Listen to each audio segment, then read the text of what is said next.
welcome to the 35th episode of ToonCast, brought to you by the GCRN Radio Network. I'm your host, TFG and Mike, and I'm joined by, once again, Kevin, Professor Boss K. Dog Thompson. Hello. Hello. How are you? I am fantastic. And unfortunately, today we will be discussing Challenge of the Gobots. Boo. Be nice. I'm not gonna let you do too much hating on the Gobots. Oh please, this is gonna be nothing but a curse fest for me, buddy. You fucking. Oh jeez. I'm excited. As much as I love the Disney Spotlight, and I can't wait until we go back to it. But I'm really enjoying that. I'm kind of excited to go back and talk about just a regular good old cartoon for, kind of get back into that track for a little while. So I'm actually excited about the episode. This is not a good old cartoon. This is a good old piece of shit cartoon is what this is. But anyway, before we get into that, what have you been up to in the last week or so? Actually not a whole lot.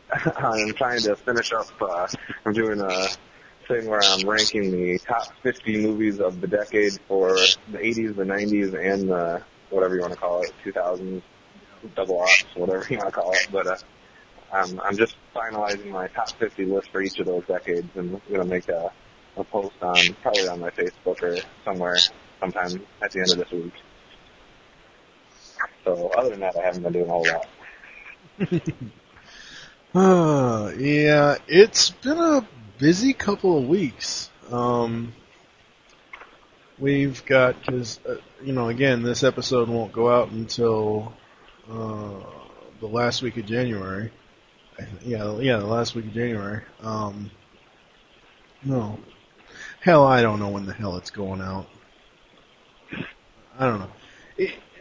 Wednesdays from this Wednesday, or a week from this Wednesday, whatever, I don't know. Anyway, it's been going on last week or so. Had the interview with Miss Tara Strong. That was really, really awesome. Really nice person to talk to.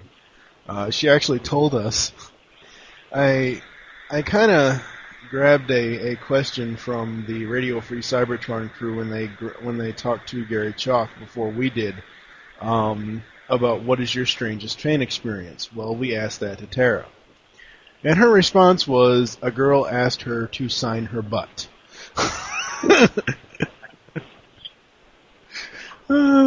And my co-host asked her, "Did you sign it?"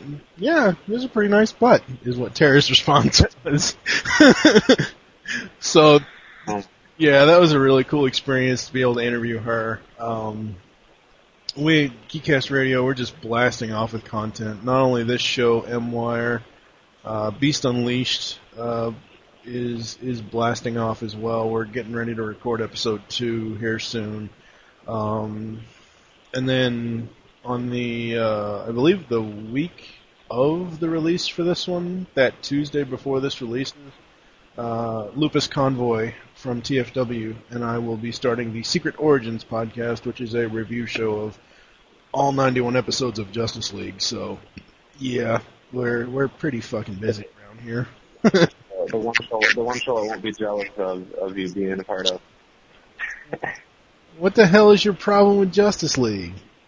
Nothing. I've just never been a Justice League fanatic or anything like that. I can be jealous of the Beast Unleashed, but I'm not going to be jealous of the Secret Origins.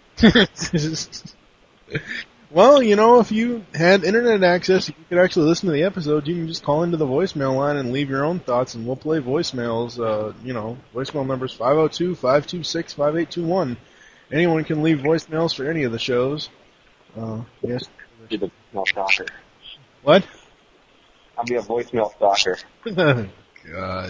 Thank God for the delete button. Anyways, but yeah, that's pretty much what's going on with me. And I guess that we can get into the show today, even though I'm pretty much dreading it. Oh God. Oh, stop it. Oh Christ. Fucking knockoffs. It's like looking at... You can't call them knockoffs. You cannot call them knockoffs. It's like looking... I will not let you do that. Transformers toy knockoff. Anyway, It is not. Yes, we'll get into it in a minute. We'll be right back. When the girls and I aren't off saving the world, we listen to all the GCRN Radio Network podcasts. We are back, and it is time for the history lesson. Alrighty, folks, get excited because for today's history lesson, we are going back to 1984 for Challenge of the Gobots. Challenge of the Gobots is an American animated series produced by Hanna-Barbera Productions, and it's obviously based on the Gobots toy line released from ToonCast. Most of the toys were imported from the Japanese Machine Robo toy line. The Gobots originally debuted in animated form as a 5-part miniseries which aired in syndication from October 29th to November 2nd, 1984, which, yes, folks, means that it was out before Transformers. A regular series followed the next year, premiering on September 16th, 1985. The series was later rerun on USA Cartoon Express.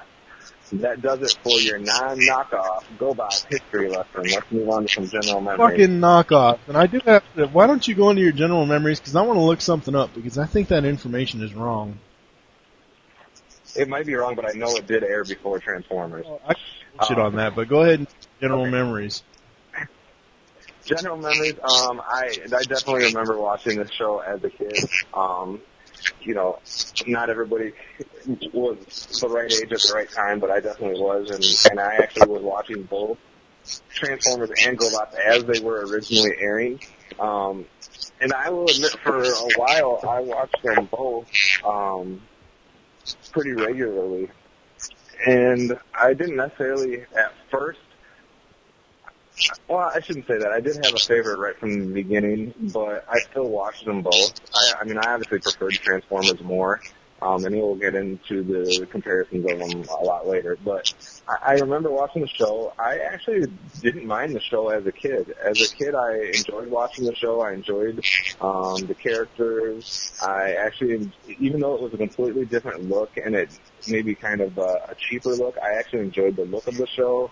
I enjoyed everything about the show, but not nearly as much as I enjoyed other shows that were out there at the time. I was a cartoon fanatic. I would watch anything that was being aired no matter what. I somehow have memories of watching almost every 80s cartoon that ever aired. I didn't enjoy it as much as I enjoyed He-Man and Transformers and Silverhawks and G.I. Joe and Teenage Mutant Ninja Turtles and stuff like that. But I'm not going to say I didn't enjoy it as a kid. That being said, I did have some of the toys, if you can call them that. Knockoff. No, not knockoff toys. Well, we got to get that out of the way here in a minute. But I did have some of the toys. The toys were crap, especially compared to Transformers toys. But I did have some of them. I did play with them. So I remember having the toys. I remember watching the show, and I remember enjoying it as a kid. But trying to watch it now is very hard. I'm going to give it another chance. I tried to do it this week, and I tried to watch some episodes on YouTube, and I just couldn't get into it. I couldn't get through like a whole episode. It just doesn't stand up to the test of time as far as what I'm concerned right now. That being said, I am going to give it another chance at some point, and when I have a more clear mind and I'm not so busy with other stuff or whatever, I'm going to try to watch it again and give it another shot. I'd like to watch it from the entire series from beginning to end at some point, but I don't know if I'll ever be able to do that. But so it doesn't stand up to the test of time. But as far as the general memory, I watched this show, I played with the toys, I enjoyed it. It was fun for its time, but it was nothing compared to some of the other 80s cartoons out there. Oh yeah. And just to clarify, according to IMDb, and according to the research that I gathered from Wikipedia and what you said a second ago about it coming before Transformers, you're wrong. Nope, you're not right on that. You're not right on that. I promise you, I've done research into this. When I was researching the cartoon stuff that I'm doing, I've also had hours and hours of conversation with people from TFW 2005 about this, and I don't care what it says on whatever website you're looking at, Gobots aired before Transformers. The toys, yes, it aired before Transformers. The toys came before Transformers. Everything about Gobots came before Transformers. And the reason I'm arguing this, hold on, give me a second, is because when I had this argument, I was on your side, and I was trying to prove that Transformers came first. And we went back and we had the guy that I was arguing with provided me with irrefutable evidence that Gobots came first. I can look up later this week and find that conversation on TFW's forums, and it'll prove it to you, but you're just going to have to take my word for it. Everything about Gobots, even though I was arguing the other side before, I was arguing for Transformers, everything about Gobots came first. No, it did not. No, bullshit. I call bullshit on it because... You bet me as much money as you want. I can prove it to you online with resources as soon as I get to a computer. I can prove it to you right now online with resources, but I'm telling you, the toys may have come first. I'm not going to argue that. First two. No, the show did not. Not the actual, the miniseries, the 5-part miniseries came before anything Transformers had ever aired. Well, according to the information in the wiki, as far as the Gobots originally debuted in animated form as a 5-part miniseries, which aired in syndication from October 29th. That's wrong. Those dates are wrong. The 5-part miniseries aired the spring before. Okay, I was going to say, because Transformers, the start date was September 17th. No, I don't remember if it was the spring or if it was a couple weeks ago. I really have to look up that conversation that I had with this other guy, because I was on your side. I was fighting tooth and nail for that Transformers came first, and he showed me evidence that I could not argue against. I don't remember if it was the spring before or if it was just a couple weeks before, but I know it aired beforehand, and I was really pissed off when I found that out. Now. I'm looking it up on here right now. 1 week. Okay, maybe that's what it was. Like I said, I couldn't remember if it was the spring or if it was a couple of weeks. Okay, Transformers G1 came out September 17th, 1984. Gobots premiered 9 days before that on September 8th. Right, but this will get into some other things that I want to talk about. There's not really a spot in our script for us to talk about this, so I'll just kind of throw it out there right now. Just a little, since we were kind of talking a history lesson. And this is one reason why Gobot was not as good. Damn. Even though it came out first, they did that. They rushed everything, and they were in such a hurry to beat Transformers both to the airwaves and to the toy shelves that they rushed everything. And I think that's one of the big reasons why the quality was... Well, I mean, I know they only beat Transformers by like a week as far as air dates go, but it was much more before that where they were rushing through things to try to beat them to the... They figured if they were first on the scene, that they would be the ones that would be successful, and they sacrificed so much quality in doing that I think that really is what caused them to do such an inferior cartoon. Nobody can argue that Gobots is better than Transformers because that's just ludicrous. Well, no, Gobots isn't better than Transformers. They may have come first, and so we can't call them necessarily knockoffs. I mean, you can call them that. It's just not an accurate statement, but they are definitely far below Transformers in quality and in everything. Well, see, that's what I'm talking about. And I mean, I know we're going to get into this later, but that's what I'm talking about. When I was watching the show this week, the transformations are horrible. I mean, you know, I went through the season of G1, and I picked out every single mistake I could find. And in this show, I can't even pay attention to every fucking single mistake that's in this show. Yeah. And I think one thing you got to think about is basically we have toys that are being released from Tonka compared to toys that are being released by Hasbro. And I don't mean to be mean, but Tonka has never produced anything close to what Hasbro can produce. True. Tonka was originally construction vehicles. I remember because I had a whole bunch of cranes and dump trucks, and it was these die-cast metal, big, well, not like big, but like kid-size trucks, you know. Yeah. And then on the same hand, you have Hanna-Barbera, who has, I'd have to kind of go back through a whole list of every cartoon that Hanna-Barbera's ever made, but they've never been successful with this type of cartoon, in my opinion. And then you have, you know, Sunbow and you know, the people behind Transformers that have had lots of success with it. So it was almost like when this is a bad comparison, but it's almost like when you're a kid and, you know, one person had, I don't know, what's a good comparison? Like, it's like having the name brand of something and then having the Farm and Fleet brand. It's basically like drinking Tropicana, you know, pure premium orange juice and drinking Florida's Choice or whatever the hell, and not, you know, Minute Maid or something or whatever, yeah. Oh, I got a good one. Here we go. It's almost like drinking Mountain Dew compared to whatever that Sam's Club one is. It's like something lightning or something like that. Yeah. That's basically what it is. I mean, well, do you remember watching this as a kid going into your general memory? You know, I do. And I remember I didn't like it then. And I don't. I know I don't like it now. No, I know I don't like it now, and like I said, I can't hardly watch an episode straight through, and, you know, I don't think it stands up to the test of time and all that other stuff, but I'm not going to say that I didn't like it as a kid. I don't know if it was because as a kid I was just less critical, but for a while I liked it as a kid. Now, if I had my choice of watching it versus, you know, Transformers, He-Man, G.I. Joe, whatever, I would have picked the other show, but I still remember at some points liking parts of the show. Maybe it was just because there was more toys and more characters out there to at least give a look at, but I didn't hate it when I was a kid. Well, for me, like you know, somewhat now. Yeah. Well, for me, the only problem, or not the only problem, but the only good thing about this show, since I was watching it this week, it's the intro and I know what you're gonna say. It's the intro and the outro theme, and that's it. The rest of it sucks. Yeah. The voice, the intro is awesome. The voice acting is okay. It's not the best. I thought the voice acting was pretty good. I mean, we can get into that later. I think there's some parts of it that are decent, some parts of it that are okay, but I agree with you 100% that the best part about this show is the theme song. Yeah. If the show could have lived up to the theme song, we'd be having a hit. Yes, exactly.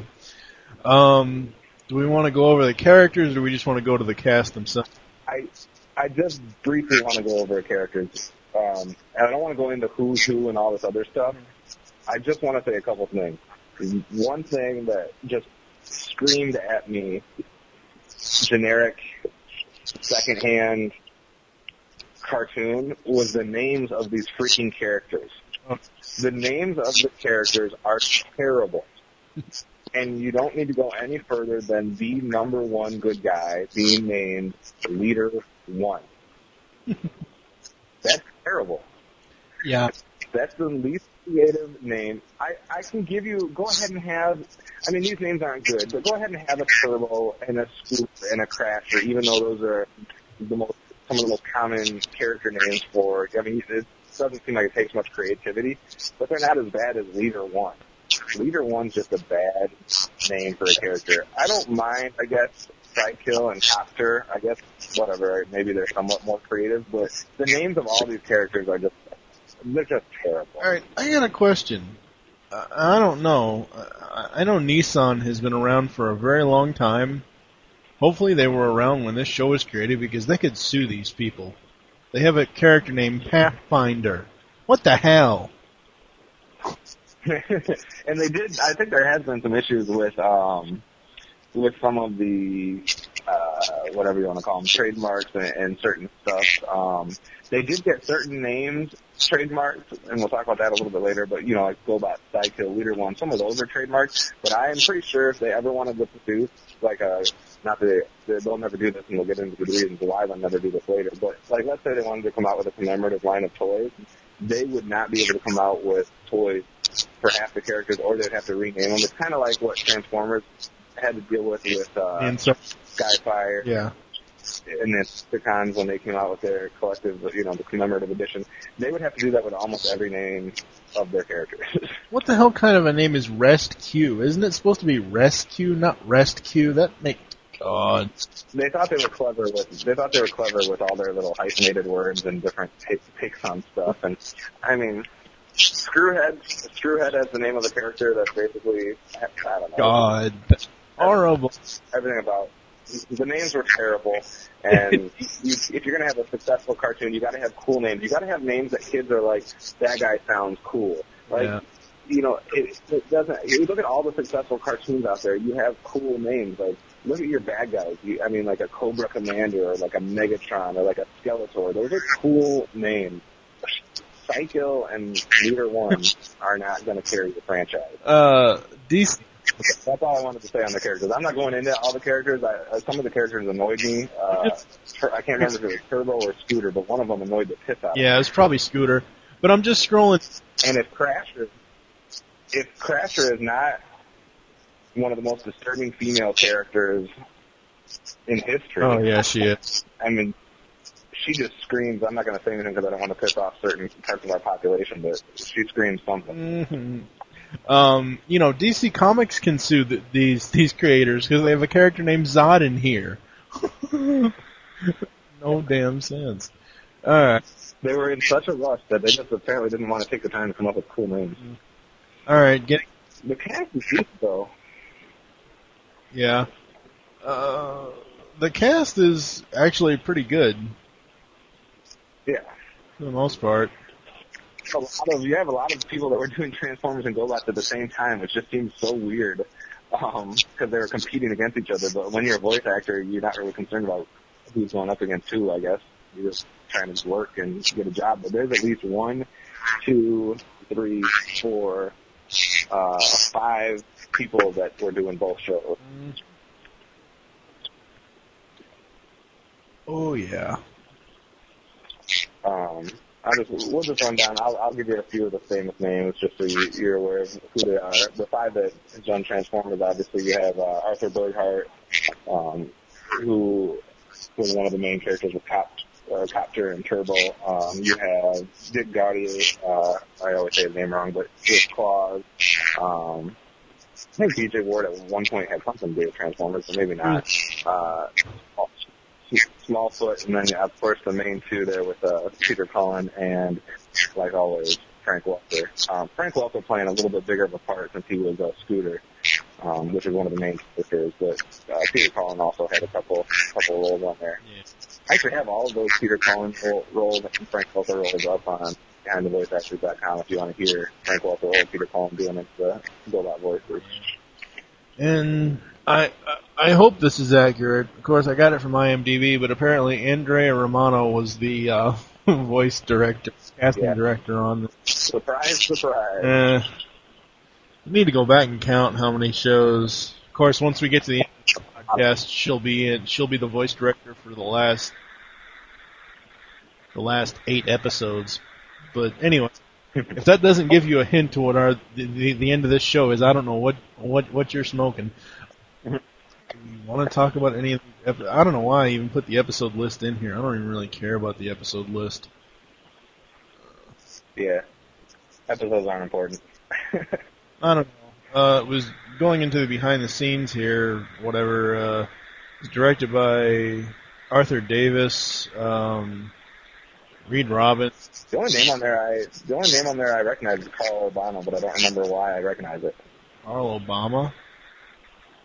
Urbano, the last one. He was only directing 5 episodes, but I remember him for he's done something in one of the other shows we talked about. I don't know which one.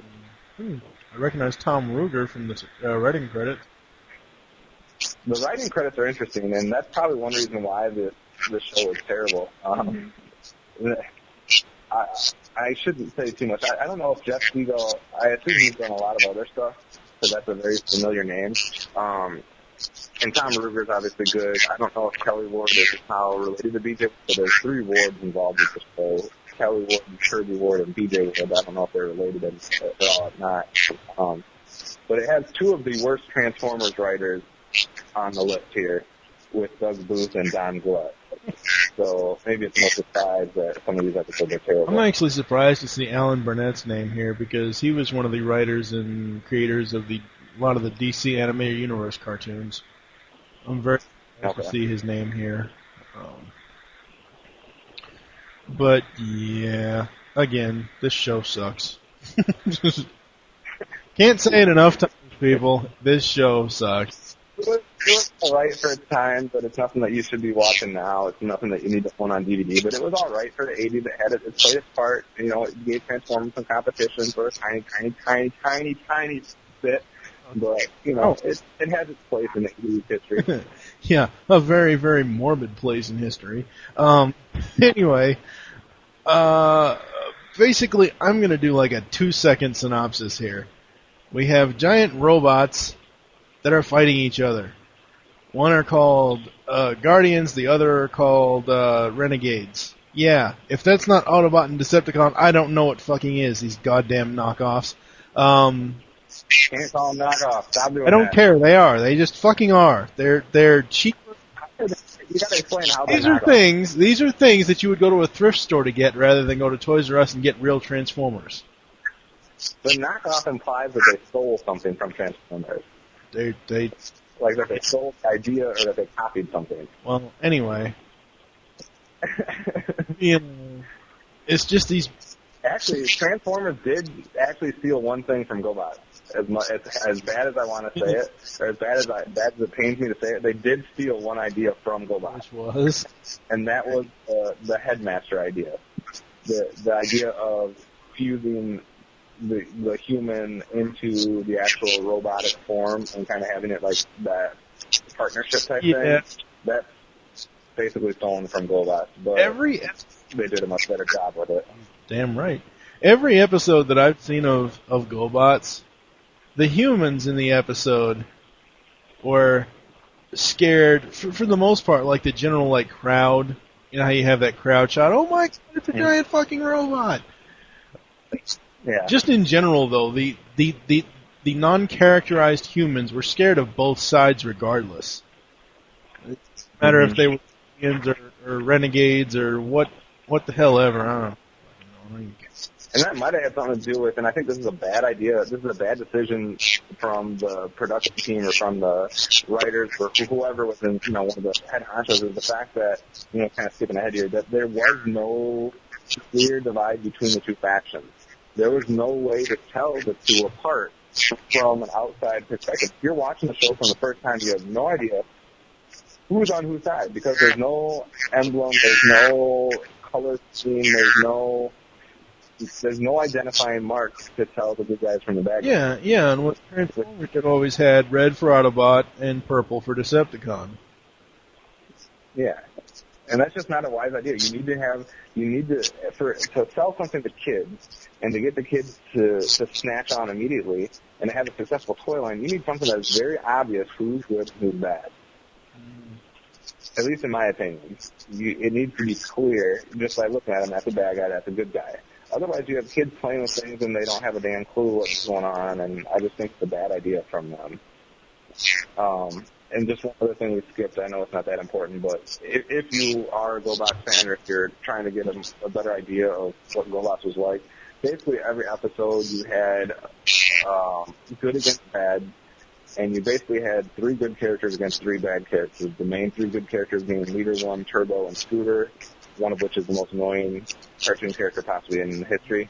And then you have Cycle, Copter, and Crasher for the bad guys. Everybody else in Gobots was basically a guest star, which is another reason why it was not as successful as Transformers, because didn't seem like there was much character development or recurring characters like there is in Transformers. You got to know those 6 characters pretty well, and everything else was like a one-time shot or, very brief appearances, whereas in Transformers, there was a lot more characters, you got to know them a lot more, and they showed up recurring throughout the series, which I think is a good thing. And again, I think it has to do with the parent company of Tonka versus the parent company of Hasbro with Transformers, because, like I said before, Tonka was construction vehicles. Tonka was giant die-cast metal construction pieces of thing. They were into all that stuff, and then they tried to get into this transforming thing, or they tried to quote-unquote start it. Hasbro succeeded with it, where they failed. It's when you're talking about the characters and the no line between the factions. The toys didn't have it as either. I don't think if I ever saw a Gobots toy, I would just smirk and just run the hell out of that damn store and never shop there again, because it's just ridiculous. I won't even search for this crap on eBay. I have some that are in my collection because and this kind of explains a lot here. I have a humongous collection of Transformers. I have more than I want to admit. And I always kept them pretty nice, and then I have all of the Gobots that I ever had, which are less than 8 maybe, all together just in one little plastic baggie. Like, and they're just always shoved in the side at the bottom of the barrel, just like all smashed together, just like these are the silly ones. I don't even know what they are. I don't even know what their names are. They look like knockoff Transformers. But I mean, it all comes back to the fact that, I mean, just looking at this plot. I mean, Hasbro and Sunbow took this plot. And yeah, they changed the name of the planet, but and the races of the robots. But I will fully admit that Transformers aren't knockoffs; they are original. But they did kind of steal the idea for the backstory for the show, like thousands of years ago on the planet Gobotron, while millions of years ago on the planet Cybertron. It's the same thing, but yeah, Transformers just did. It just seems odd how they're so similar, and whether there was someone working for both things. I'm not as big of a Gobot historian as I maybe could be, I guess. But it's hard to say how they became so similar. The evidence points that Gobots came out first, so who knows if the idea for Transformers wasn't written first. It's hard to tell. Yeah, and just overall, I just can't. I know you could watch it when you were a kid, but even as a kid, I was like, where the hell is Optimus Prime? Give me Optimus Prime. Fuck this Leader 1 bullshit. I didn't want to watch this shit when I was a kid. I would have rather watched My Little Pony than watch this shit. I actually agree with that. Well, My Little Pony wasn't bad. That sounds completely it's the lesser of two evils. I was not a big. I'm just getting way off topic, but some of the female or girl, whatever you want to call them, cartoons that were out there, or less manly cartoons that were out there, were not bad at all. I give props to My Little Pony, Care Bears. I can't think of all of them right now, but a lot of them were pretty good. Yeah, they were. So I guess we're done with the actual show. The music, which again, as we said, the theme is pretty much the only good thing about this show. And since I haven't done it in a long time, the Gobot theme came in at number 30 for the 1980 to 1995 era. Number 30. The music... 30th best theme song. The series' original music was done by Hoyt Curtin.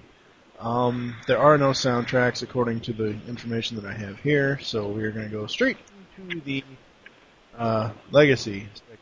You want to take over with the comparisons?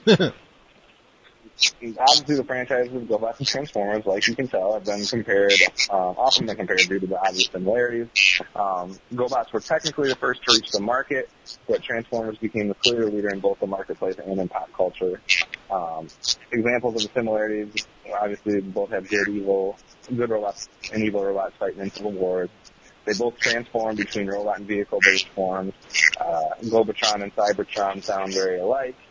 Both franchises introduced female robot characters. I don't necessarily see why this is relevant, but the Gobots did feature these characters right from the first episode, and the one female character was a regular player, whereas Transformers kind of introduced them later on and didn't use them as much, especially in pre-movie Transformers.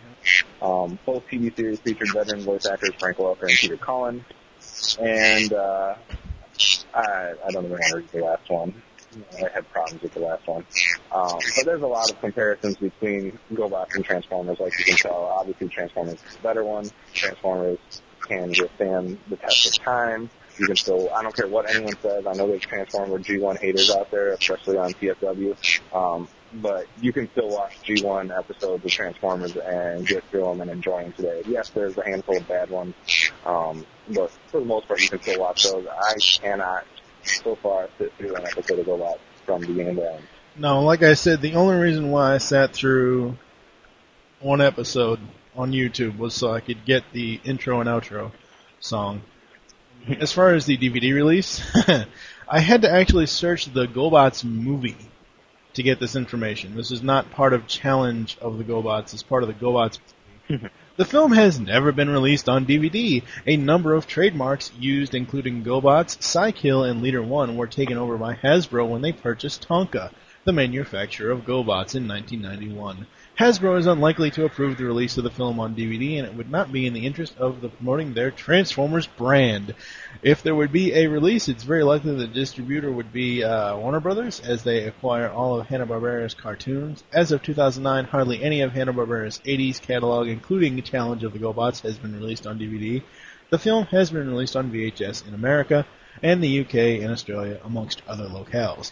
Woohoo! Transformers wins! Ha ha ha ha ha! Dumb bastard. Nobody would have thought that. But I do remember as a kid when the movie came out. I don't remember anything about it. I don't even know if I've ever seen it, but I do remember it being a big deal for at least for a little bit when it came out, and I remember hearing about it. I would say, though, that I don't necessarily need to see this released on DVD, but Warner Brothers needs to release some of Hanna-Barbera's 80s catalog. Okay, yeah, that I will agree with to the certain extent that this is not one of those, because thank God for Hasbro buying Tonka out. Oh my God, this is so freaking great. Transformers, last fucking laugh. Hell yeah. Fucking. I just want another comparison here. Transformers and Hasbro is basically like the Target and Walmart, and Tonka and Gobots is like King. Yeah, you're right. But if nothing else, at least go listen to the theme song. Yeah, theme song, yes. Everything else, hell no. Alright, we're going to take a quick break. You're going to hear some ads. You're going to hear some new ToonCast material as far as intro, outro to the ads. We will be right back after this. There once was a boy, an albino I'm told, who possessed the power of pen-pusher gold. He had many stories, all short and exciting, but nobody knew, and so he began writing. He sat there all summer and skillfully sought to perfectly ponder and polish each plot. The settings were set, all the characters cast, his fingers were flying and flailing so fast, and soon the young man with the snowy complexion quickly concocted the caffeine collection. He smiled, satisfied with his clever creation. Oh, the things that did pour from his imagination. Stories of pirates and future police, of devils and bullies, and a twist press release. Fantasy, mystery, both are included. Comedy, action, no genre excluded. You say to yourself, it's too good to be true, but author Steve Saylor would not lie to you. An audiobook so you don't have to read. And hey, $15 is all that you need. From the author of the podcast novel Black Shadow, Steve Saylor presents The Caffeine Collection, a dynamic audiobook collection of short stories presented by ringtonefeeder.com and stevesaylor.net. Steve presents a genre mashup of multiple stories for your ears. I have to be on caffeine to write all this. Steve Saylor presents The Caffeine Collection, on sale October 28th, 2009. So mark this date down so you will not forget. For more information, stevesaylor.net. Soon it will be a new year, a new decade, and that means a new Transformers review podcast from the minds that brought you the TFG1 podcast and all things Transformers. Coming January 11th, 2010 is the Beast Unleashed podcast. This will feature Steve Megatron, Pecan Court Michael, and TFG1 Mike. 30 pulse-pounding, discussion-filled episodes covering both Beast Wars and Beast Machines. This is the first ever Beast Wars review podcast. So unleash the beast in you. You can find us on iTunes and the web at www.geekcastradio.com. The TFG1 podcast has 24 action-packed discussion episodes on the original Transformers cartoon. So if you're a fan of the 80s cartoon, we have all you need and more, as well as an interview with Stan Bush. You can find us on iTunes and the web at www.geekcastradio.com. Tune in. ToyCast is all new as we have transformed and transcended from just being Transformers ToyCast into ToyCast. We'll talk about any toy line from any generation, even Rock'em Sock'em Robots. You can find us on iTunes and the web at www.geekcastradio.com. Start being a kid again and keep collecting those toys. Moo-ha-ha-ha-ha. Now back to ToonCast. We are back, and I will let you go first on your final thoughts, because, yeah, my final thoughts are just going to be a whole bunch of curse words slang together. My final thought, like I said before, it was decent in the 80s. If you were a kid, you would have watched a few episodes. You would have, probably enjoyed it. You wouldn't have been, jumping up and down. You wouldn't have been, begging to see more. But you would have watched it just like you watched all the other cartoons in the 80s, and it would have been part of your memory, part of your nostalgic, identity of what you think about when you think about the 80s. it played its part. Its theme song is great. Voice acting was decent. Everything else was rushed. Everything else was cheap, second-hand stuff. But at least I have a fond childhood memory of this to a point, which I probably won't have for the next month of programming. Hello. Go ahead. Well, I don't think I started actually functioning until Transformers premiered. Because honestly, I would much rather hit my head up against a fucking brick wall than watch this when I was a kid. Seriously. This was not a show that I watched at all. I watched it once or twice, and that was it. This show is just so horrible. Just everything outside of the voice acting, everything about this show. Okay, voice acting and theme song. Outside of those two things, this show is just fucking horrible. There was no plot. There was a very thin lack of a plot line. The same episodes happen like every other week. No, this show fucking sucks. Goddamn. So he's actually recommending that you go watch this show. No, not go watch this show. It needs to burn in hell and die in a fire. I'm not that mean. I'll never buy it on DVD, but I'm not going to be that mean. On fucking DVD because Hasbro won't let it be. Thank God for that. Thank God for Transformers. Anyways. So, going into the closing for the show, thank you for joining us here on ToonCast. There are several ways to get in contact with us to leave feedback for the show. First is you can visit www.geekcastradio.com, find all the other podcasts there. It's also where you can check out the Tara Strong interview we just did. The second is you can stop by ProductOnEmpire.com/Nexus and get all your GCRN/Transformers discussion topics there. And the third is you can leave the show feedback in iTunes. We now have a voicemail line. Call us and leave us your thoughts on each episode. Be sure to say which show you're leaving the message for and your name. The number is 502-526-5821.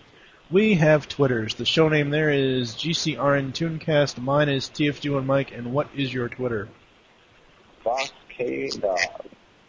We hope you enjoyed this episode of ToonCast. Wish you'll join us, ToonCast, and wish you'll join us next time when we'll be reminiscing on Be My Valentine, Charlie Brown. For now, I am TFG1Mike with Kevin, Professor Boss K Dog. Thanking the rewards of Optimus Prime, transform and roll out, and thank you for listening. Until next time.